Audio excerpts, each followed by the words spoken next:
rendimiento por reunión. Ya sacaron fotos, ¿no? ¿Mandaron al grupo? ¿Sí? Ya. ¿Va a sacar foto o no? No se la sacaron. Aprendan mejor.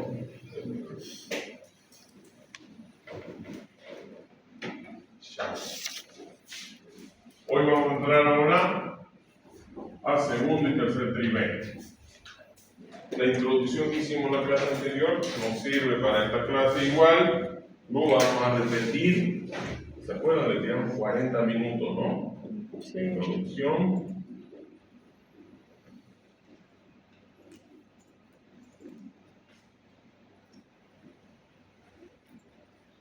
Son solo 108 de diapositiva, pero son muchas imágenes, ¿ya?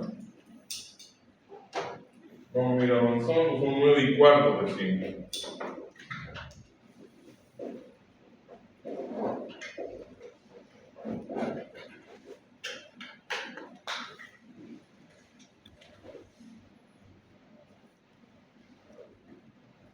No, ¿eh? Bueno.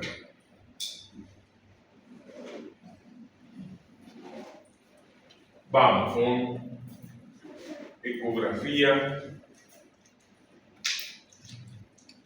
del segundo y tercer trimestre. Entonces hablamos que el segundo trimestre, ¿cuándo empieza? A partir de las 14 semanas, ¿no? Y el tercer trimestre termina cuando nace. Término tendríamos entre 38 y 42 semanas de gestación, ¿no? Después de las 42 semanas se llama post-término. El segundo trimestre termina ¿cuándo? De las 27 26. semanas y 6 días. Con 28 semanas empieza el tercer trimestre. ¿Ok? Eso ya lo hemos puesto en la clase anterior aquí, ¿se acuerdan? Bueno. Vamos a hablar igual de embarazo múltiple revelar. Entonces, anatomía fetal, criterios ecográficos del segundo y tercer trimestre, lo que hablábamos, conocimiento de la anatomía, conocimiento de la fisiopatología y biometría. Esto es importantísimo, ¿no? Si usted de la práctica sale haciendo bien la biometría, midiendo bien líquidos, midiendo bien frecuencia cardíaca, midiendo bien espesor placentario, ya ganamos en el diplomado, ¿no? Biometría. Entonces, hablábamos y aquí pusimos la clase anterior que era la edad gestacional y cómo se obtenía. ¿Se acuerdan? Por la fecha de última menstruación, y ahí hablamos de la importancia de la ecografía del primer trimestre para tener una comparativa tanto en segundo y tercer trimestre, ¿no? Hablábamos que empíricamente, si comparo una ecografía del primer trimestre con segundo trimestre, de lo esperado no debe haber más que una diferencia de más o menos 10 días, ¿no? Y con el primero y tercer trimestre, comparar el primero con el tercero, hasta 14 días, más o menos. Entonces, lo que yo me tengo que ocupar en primer trimestre es de hacer bien la medida, obviamente, y en segundo y tercer trimestre, ahí ya habíamos puesto aquí en la pizarra, se hacen biparietal, ¿no? Se hace diámetro biparietal, diámetro occipitofrontal, circunferencia craneana, longitud del fémur y circunferencia abdominal. Eso me va a dar la biometría. Entonces, esta clase vamos a aprender bien qué debo incluir en las medidas, cómo debo hacer las medidas y qué no se debe ver y qué se debe ver en las imágenes para decir que está bien hecha mi biometría, porque va a ser para comparar. Entonces, obviamente, tiene que estar bien hechito, ¿no? Aquí vemos el crecimiento del feto, de las 8 semanas hasta las 40 semanas, habiendo un predominio del cuerpo al inicio y después la cabeza ocupando un tercio de ese feto, ¿no? Obstetricia normal del segundo trimestre. La evaluación morfológica del feto se hace entre 18 y 24 semanas de gestación. Sabemos que la morfológica del segundo trimestre, la SCOP dice entre 20 y 24 semanas de gestación. ¿Ya? Periodo que identifica casi todas las alteraciones estructurales del feto, observar el crecimiento fetal, si hay restricción del crecimiento, que es una clase que vamos a ver la próxima semana, es pequeño para la edad gestacional, normal para la edad gestacional o grande para la edad gestacional. Eso basado en la biometría fetal y tomando en cuenta la edad gestacional, ¿cierto? Y el peso principalmente. Esta biometría, cuando está bien hecha, me va a dar un peso bastante aproximado de ese feto, teniendo un margen de error siempre de más o menos un 10%. ¿No?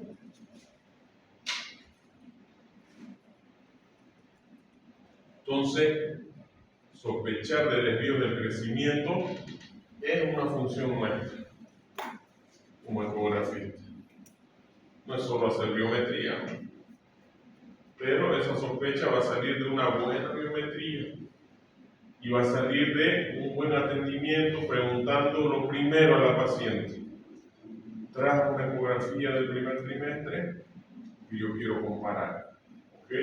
Entonces, en el informe, uno de mis ítems en la conclusión es: en presencia de estudio ecográfico anterior se observa, y ahí lo que yo observe, ¿no? Que está normal para la edad estacional, grande o pequeño.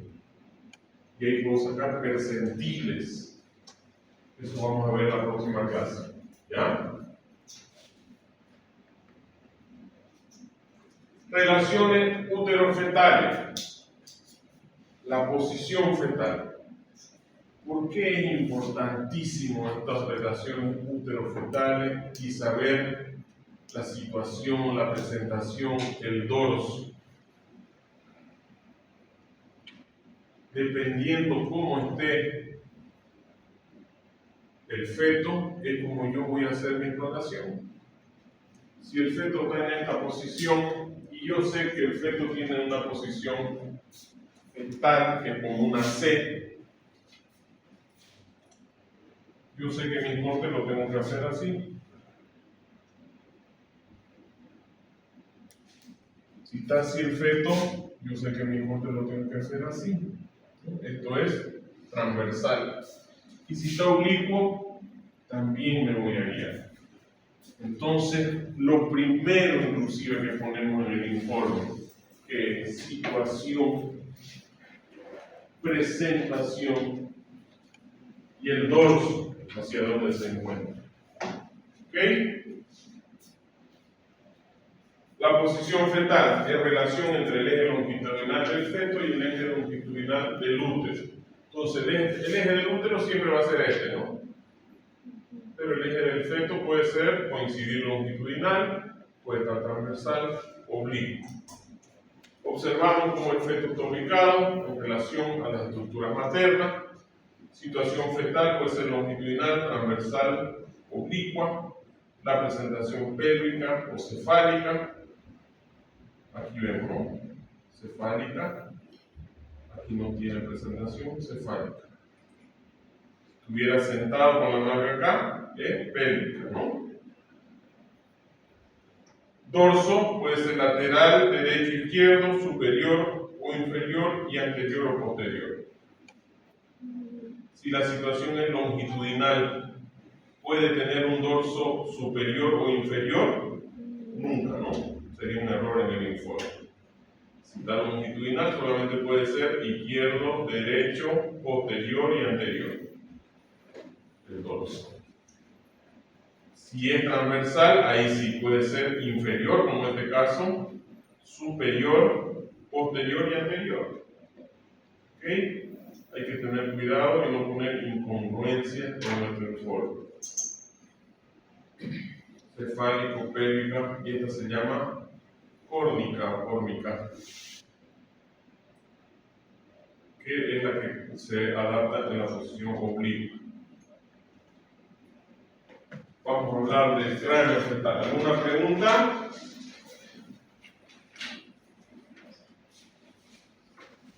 Vamos. Cráneo fetal.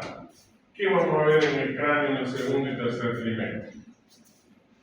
Que ya vimos también en el primero, contorno óseo. ¿Se acuerdan? La imagen del polo cefálico en el primer trimestre.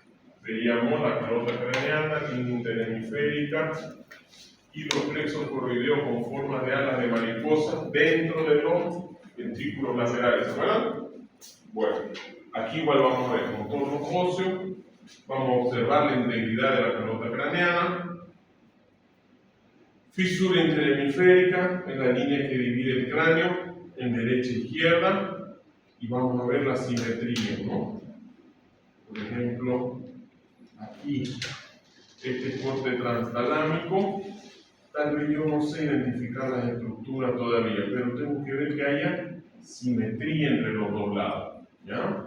Eso es importante. Ventrículos laterales, vamos a ver cómo se ven ahora en el segundo y tercer trimestre. Plexos coroideos visualizados dentro de los ventrículos laterales, igual que en el primer trimestre. Tálamos, cavum del septum pelúcido. Esta palabrita vamos a repetir varias veces, ¿ya? El cavum del septum pelúcido. ¿Cuál es el cavum del septum pelúcido? Esta línea igual interrumpe la línea media anterior, que no es más que la parte interna de los cuernos anteriores de los ventrículos laterales, ¿no? Miren, eso se llama cavum del septum pelúcido. Hablamos ya de una patología en primer trimestre, holoprosencefalia. No se ve el cavum del septum pelúcido ni se ve un ventrículo único anterior, ¿no? Vimos ahorita de la clase anterior. Entonces, importantísimo identificar el cavum del septum pelúcido, porque la simple presencia del cavum del septum pelúcido me aleja de varias patologías que vamos a ver más adelante.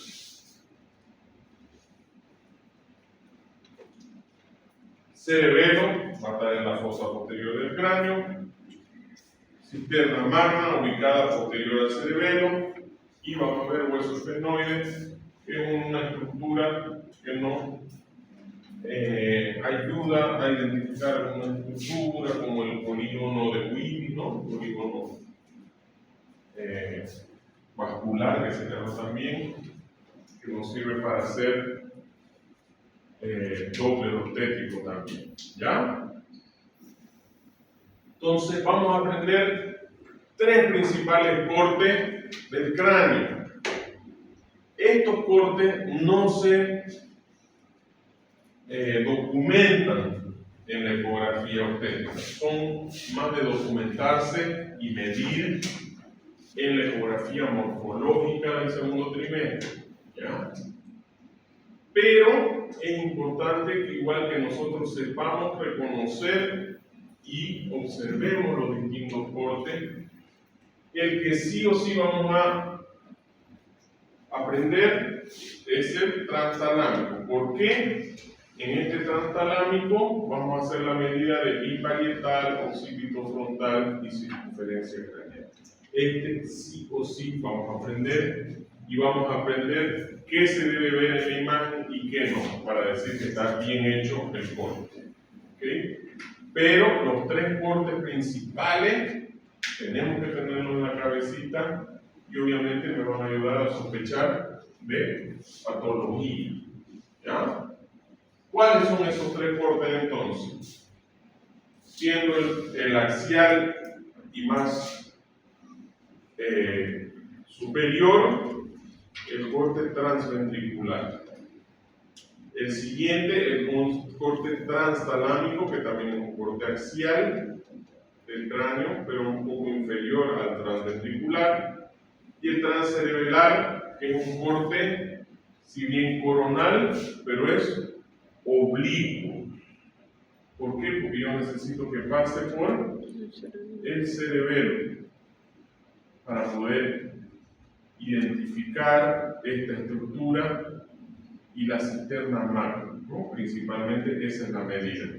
se hace una medida transcerebelar y de la cisterna magna. Nosotros no vamos a hacer la rutina, a no ser que veamos que está aumentado este espacio, y como vamos a ver más adelante, es hasta 10 milímetros. ¿Ok? Entonces, estos cortes, tengo que saberlo, y las principales estructuras que se ven. Por ejemplo, del transventricular es lo principal que se ve, ventrículos laterales, aquí igual se puede hacer una medida, hasta 10 milímetros, midiendo de adentro a adentro el cuerno posterior del ventrículo lateral, porque si está aumentado, estamos frente a ventriculomegalia, lo que clínicamente se llama hidrocefalia. Y obviamente un marcador de desarrollo anormal del céfalo, ¿no? Algo está pasando con esos ductos que tienen líquido cefalorraquídeo. El otro corte transtalámico, vemos los tálamos, pedúnculos cerebrales, vemos giros hipocampales, vemos la línea interhemisférica, cabo del septum pellucidum, igual se ve el cabo del septum pellucidum en los tres cortes, miren. Debe verse.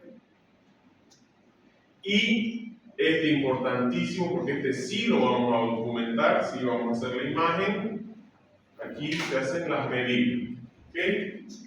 Y el corte transcerebelar o cerebelar, en donde voy a sospechar también de que haya aumento de la cisterna magna o que haya un cambio en la forma del cerebelo, también como vamos a ver más adelante, un cerebelo en forma de banana o de guineo, ¿no? De banana, también es llamativo y es un indicador indirecto de defecto abierto del tubo neural. Vamos a ver más adelante, ¿ya? Entonces el cerebelo siempre tiene que tener una forma así, de 8, y estar su hemisferio cerebeloso unido por el vértice, que es un poquito más ecogénico, ¿ya?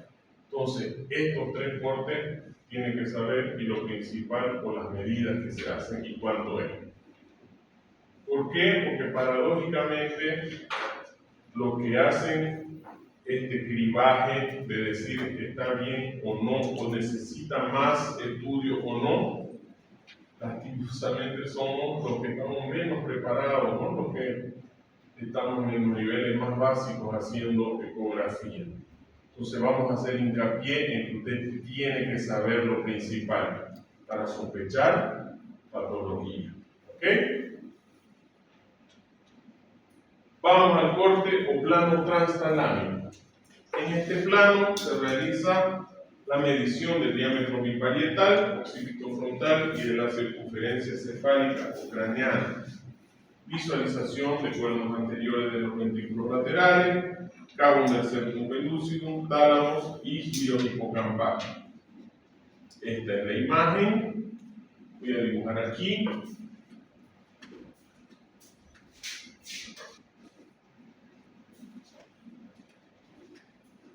Entonces, este sí vamos a documentar, se llama transtalámico. Entonces, dentro de lo que es nuestra biometría, tenemos que aprender sí o sí a hacer esta imagen. Así. Me salió como un chichón aquí. ¿Ya? ¿Por qué hago así? Porque el hueso tiene dos tablas, ¿no? Una interna y una externa. Entonces, en este corte transtalámico, estos son los tálamos. Es como una flechita que está apuntando hacia posterior. Acá tenemos el cabo. ¿Ya? Entonces, en este corte vamos a tener tálamos, cabo del septum pellucidum y los hipocampales, que a veces no se ven bien, y a veces se puede ver, porque algunos autores dicen que no, las astas anteriores de los ventrículos laterales. ¿Ya? Estas son sí las principales estructuras. Cabo del septum pellucidum, tálamo. ¿Qué no se debe ver en la medida? No se debe ver el cerebelo, ni parte del cerebelo, y no se debe ver órbitas. ¿Qué son las órbitas? Son unas imágenes o líneas ecogénicas que mientras más bajo está mi corte, van a ser más evidentes. Entonces, estas estructuras no se deben ver. Ni parcialmente ni entera, porque eso quiere decir que está mal mi corte. ¿Ok? Entonces, aquí le vamos a poner nombre. Este es cerebelo.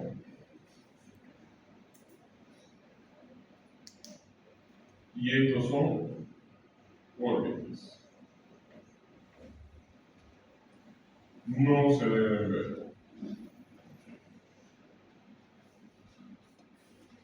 ¿Se entiende? Si se ve el cerebelo, parte del cerebelo, quiere decir que mi corte está muy bajo, tengo que subir ese lado del transductor. ¿Se entiende? Sí. Ok, vamos entonces. Esa es la imagen. Sin olvidar que se debe ver el cabo del septum pellucidum, tálamo. Los pedúnculos no se ven muy bien aquí, pero sí los tálamos. Y estos tálamos hacen como una flechita, ¿ven?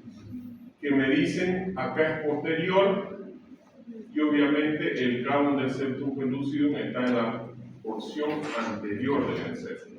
Entonces yo sé que esto es anterior, que acá es frontal y sé que acá es occipital.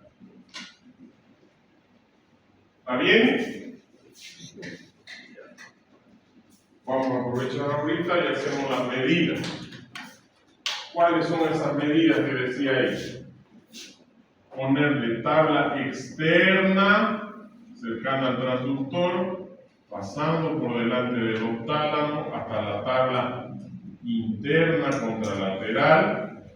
Esto se llama diámetro biparietal, va de parietal a parietal. Esa es la forma correcta de hacer la medida. ¿Ya? ¿Cómo se hace la medida? Occipito frontal. De tabla externa del occipital, pasando por la línea media, a tabla externa frontal, ese se llama diámetro occipito frontal. Y para hacer la circunferencia craneana, voy a poner donde puse los cálipers de occipito frontal y se va a abrir una elipse que yo con la bolita del transductor voy a tratar de que quede bien haciendo periferia de la tabla externa del cráneo.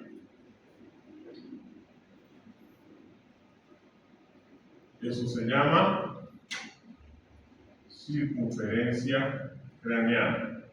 O en el ecógrafo está como HC, Head Circumference, ¿no?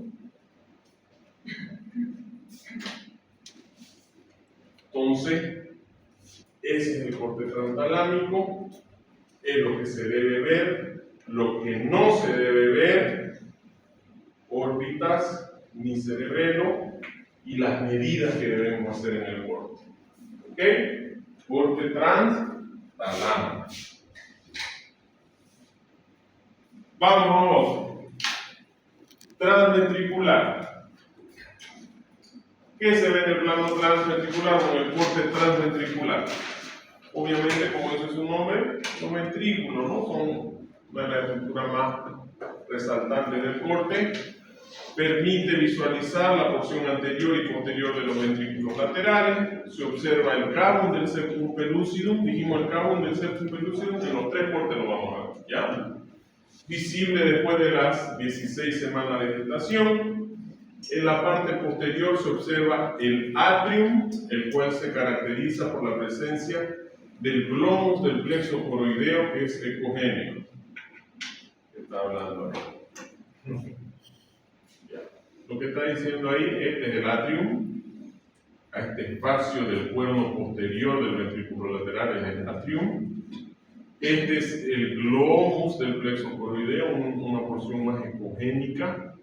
Entonces, esto es lo que vamos a identificar haciendo la medición también de adentro a adentro, ¿no? Como el ADN, ¿recuerdan? Era de adentro a adentro, como el colédoco. ¿Qué más se mide así? La vesícula mitelina, ¿no? Mitelina, de adentro a adentro. Y su tamaño no debe ser mayor de 10 milímetros.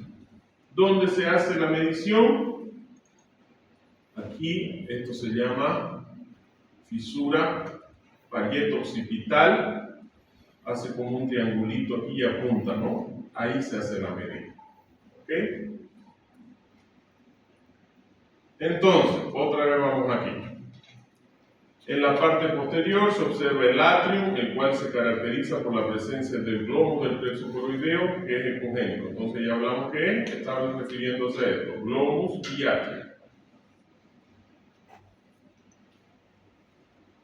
Se realiza la medición del atrium, cuerno posterior de los ventrículos laterales, ya que es la medición más aproximada para conocer la integridad del sistema ventricular. Dijimos, la ventriculomegalia, cuando está más de 10 milímetros, es un marcador de desarrollo cerebral anormal. Entonces es importante que sea identificado. Aunque yo esté haciendo ecografía solo obstétrica, debe ser identificado, aunque no medimos de rutina. ¿Ya? Vamos a ver que cuando está más de 10 milímetros es bien llamativo.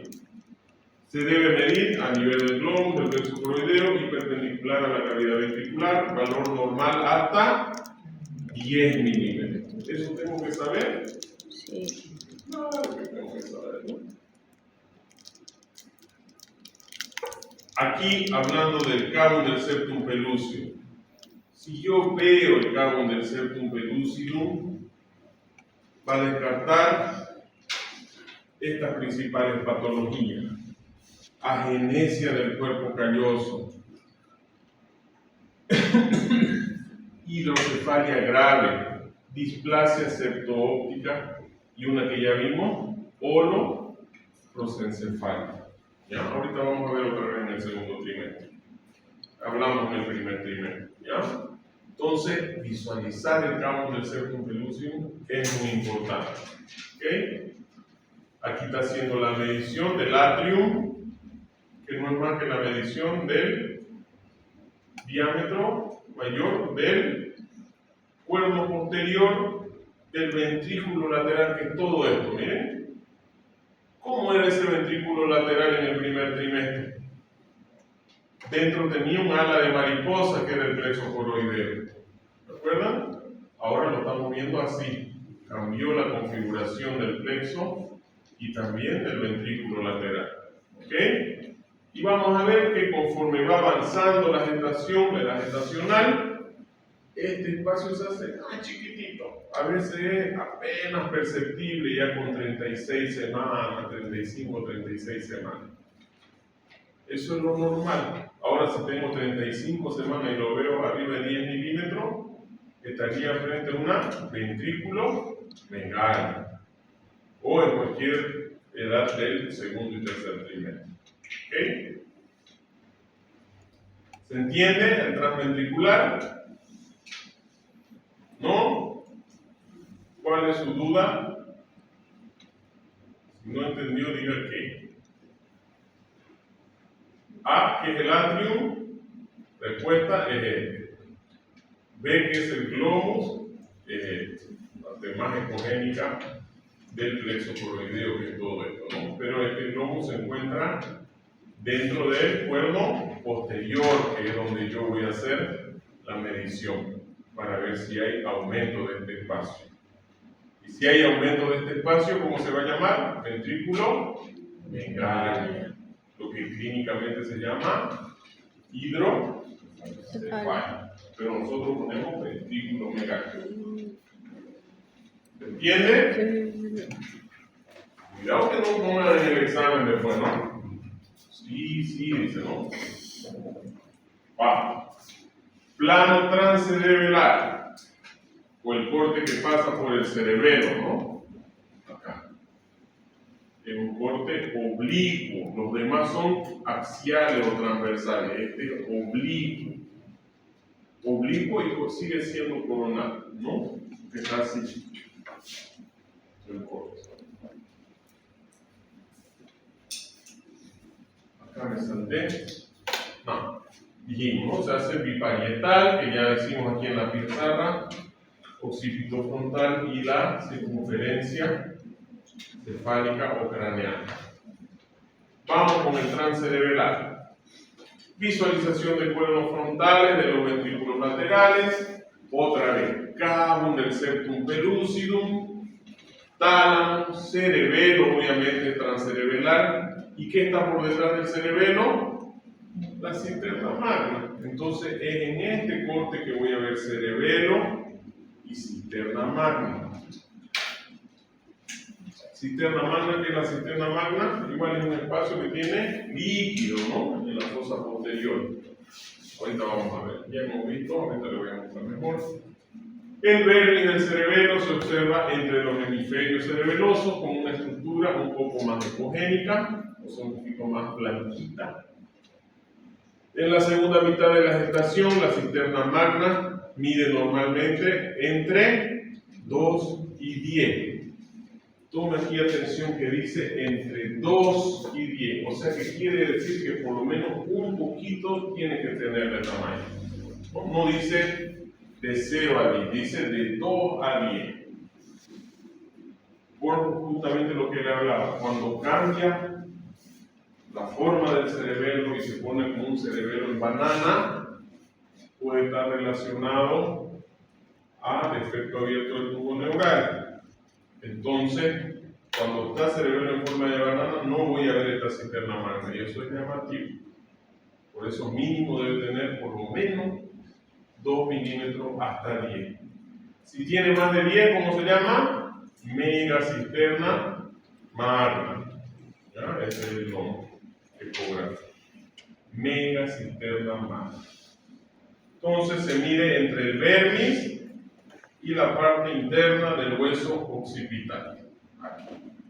Entre el vermis, todo esto es vermis, y la parte interna del hueso occipital. Entre 2 y 10. Este cerebelo está bonito, ¿no? Miren, forma de 8,